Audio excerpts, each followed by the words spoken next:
I'm Floyd Davis, and these sculptures you've been seeing is credited to my work, my doings. I've been doing this work for several years. And I've been doing this, let's see, I started in about 1961 on all these sculptures. So that took most of my time. I had to work for a living too while I was doing this. So I was holding down 2 jobs. One I'd do in the evening, and my regular job I did during the daylight hours. But sometimes I'd work around through to 2 o'clock in the morning. I live right on the banks of the Smith River, and my studio overlooks the Smith River, and it's one of the most beautiful sights you ever want to see. And I wouldn't trade all the gold in the world for it. And well, it's hard to explain the beauty of the place. Everything is so green and fresh. Even your water, you can lay on your belly and lay in the water.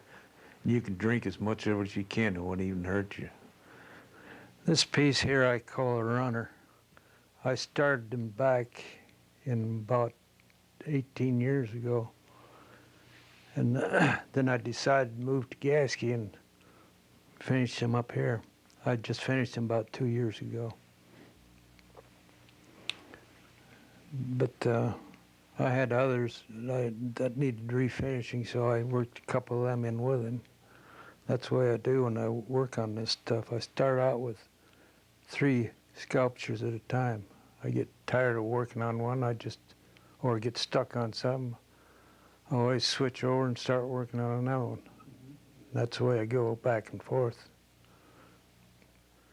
This is a heart, this piece is here. And it goes on. This piece here alone is all one piece of wood. This base right here is all one piece. This base here, this piece of wood right here, it'll go 150 pounds, and it's the strongest part of the whole sculpture. Right here, where he's standing on his toe there, that's the weakest part. So to hold that at the way he's leaning, you have to have more weight in the bottom than you do up in the top to hold it steady, keep it from falling over. And your straight grains is another thing. Strengthens your wood. I came to the North Coast directly from the state of Michigan. That's where I was born and raised until I was 13 years old. And to start out with my sculpturing, I sculptured my mother's furniture. That's what I started on, until she beat me up so bad. She took my knives away from me and hit them, so I had to quit until I got around, around 15 or 16, the right age when you start into high school. And I flunked art in high school, so that still didn't stop me. Then I got into the redwood. Then I really was interested. I really started putting out, because you got so many different varieties of redwood. Redwood isn't just one special piece. Everything is special in redwood. There's several different types of redwood for carving. And that's what I found here on the North Coast. This piece is called Bigfoot. This is the original Bigfoot, the first one I ever carved. Back in about '64, I started on this sculpture right here. And it's the first of its size that I've ever done. That's the first one I started on.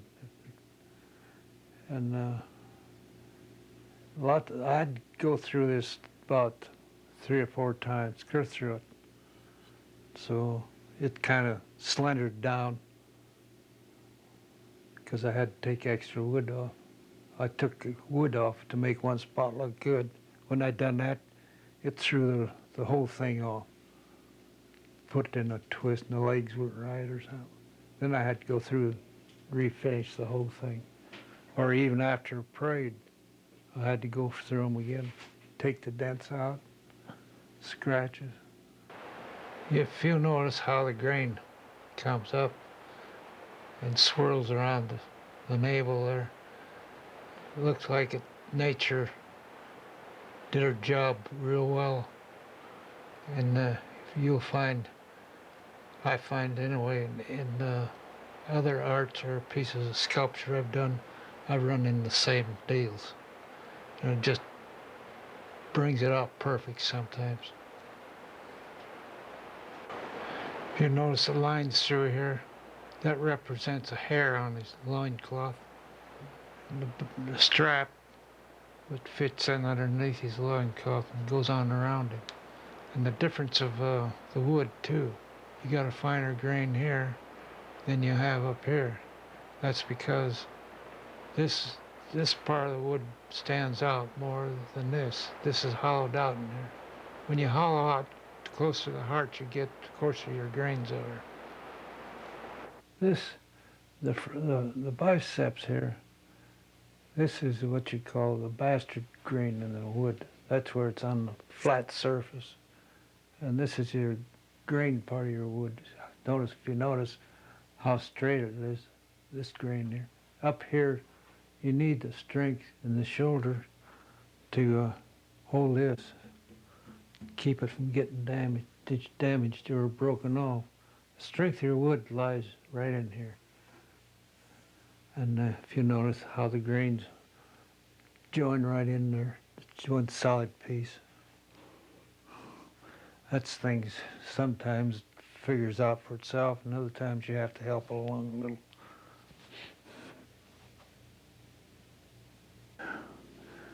In a block of wood, you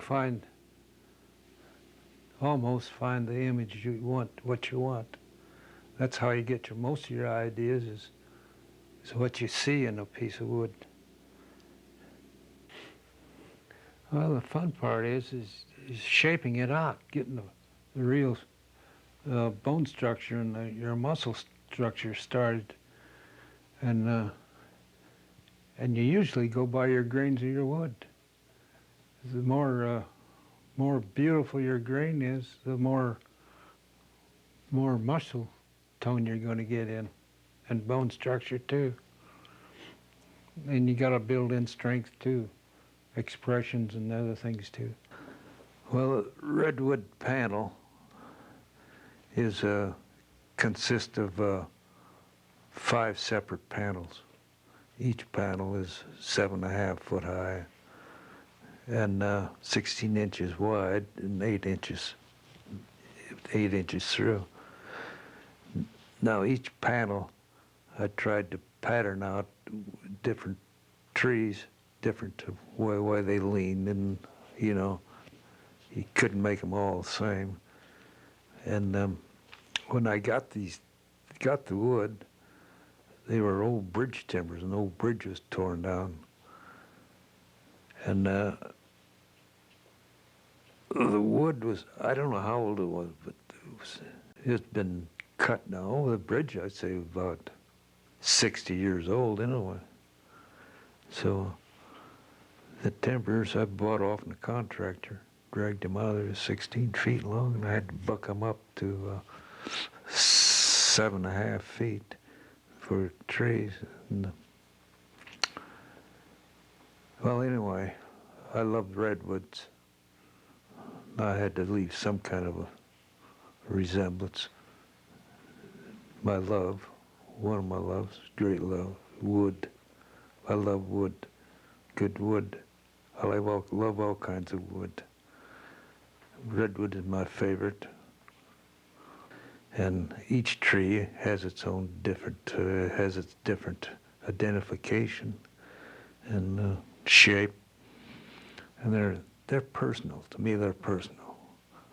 They show well, I wish the trees could talk. They'd probably tell you a lot of things.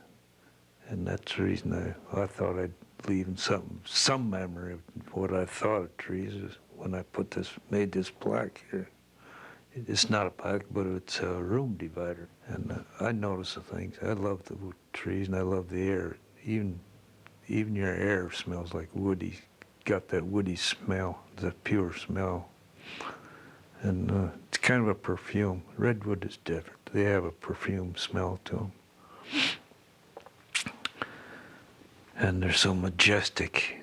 You look up and then, you can see the sky and the limbs and everything. It's just beautiful. I love it. Well, this is my gunfighter.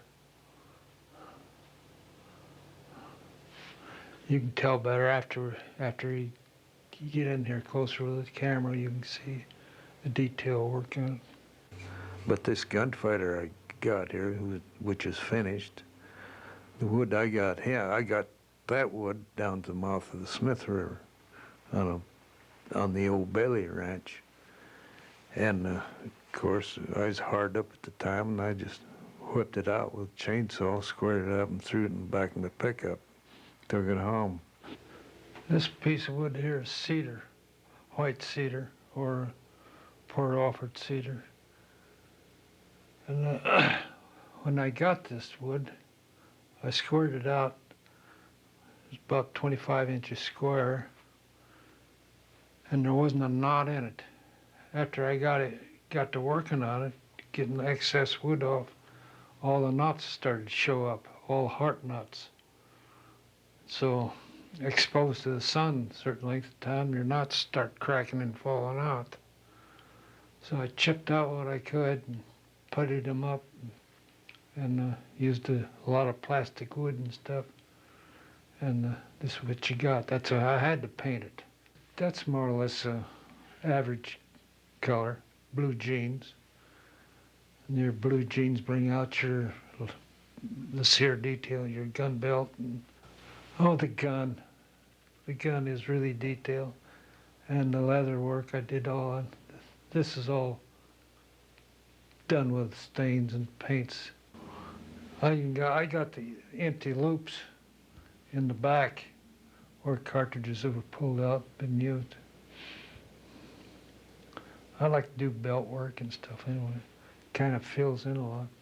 Brings out detail. This is my third nude I've made. Every once in a while I have to make a nude in order to keep up on bone structure and muscle development. And if you notice the wood on this is absolutely beautiful. And then this is kind of what it takes for a nude, because you have to have beautiful wood to make a beautiful figure. And the neck seems extra long, but it's not on a beautiful woman. That's what makes beauty. And I started this in 76, 70, so it was 70, well, it's in there something, between 76 and 77. The wood I got in the nude is an extremely beautiful piece of wood. You don't get that kind of wood. I'd probably worked my whole lifetime, I'd never run across a piece of wood as this. It's so dense and so beautiful and swirly. It's not a burl. It's more like a tiger wood. Tiger wood is a wood, there's a maple that grows up in Washington. Then the polishing. The polishing is the most main part of your wood in bringing the beauty out. Sometimes you have to sand it several times with different gauges of sandpaper.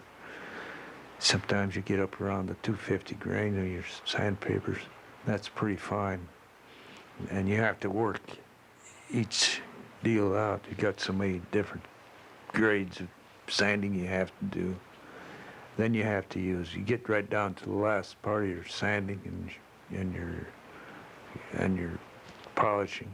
You use the steel wool. Then you got different gauges of steel wool you have to go through.